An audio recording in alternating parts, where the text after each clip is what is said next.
goor kasta iyo goob kasta la soco Nasri Channel 999 ساعتها مساندرة وحنو شاغينا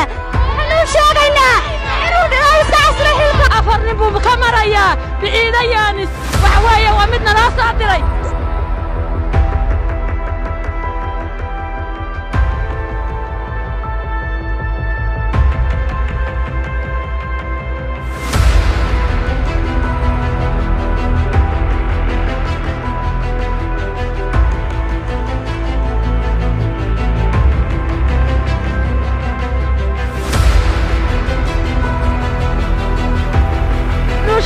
مدوغا يوروب waxaanu sheegaynaa jamciyada qurba ka dhaxaysa waxaanu sheegaynaa ummadda waxaanu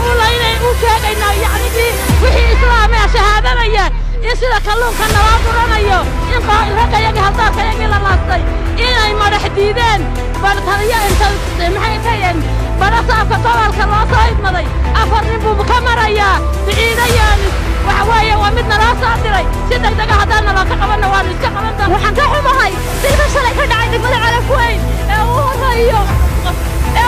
gacanta ku leeyahay barasaafku kowga yahay ee ugu jira kaliya birkasku maxay ahayd shalay maalin walba dadka kibirkaasaa lagu laaya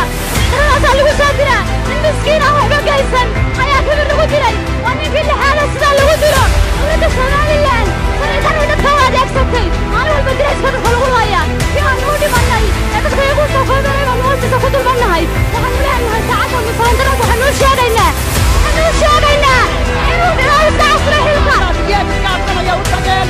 inay u tageen warkaanaan cidi maamulka ceelafweynogay oo shaqo ku lahayn oo barasaafka dultaalo oo intuu noo yimi afar sharci darro lagu dilay marayo intuu noo yimi isagay dultaal cidi lama ogay arrintaasi cidku ka kacay oo ummadda ilaahay oo dhan ka kacday shalay rag buu ugu tegay aryahooda dhexdoodii aan wax samayn dagaal ma samayn dil ma samayn inta la baacsadaan la soo googooyey isagoo buu haddeer araankaa mayd yahay oo yaallay uu guri ku xidhan yahay oo sanduuq ku jira oo halkaa fadhiya oo aan cidi aasin oo cidi dhugan oo wixii dilay la soo sheegin oo aan cidi weli isku arag halkaa waxa weeye waxaana barasaabka ka dambeeya tallaagada maydkuma taallo noloshuu ku qurmay 3 xabadood baa ku dhacay ninkaas meel laga aaso iyo wax la aasaba ma aha 3 waa dhaawac tiray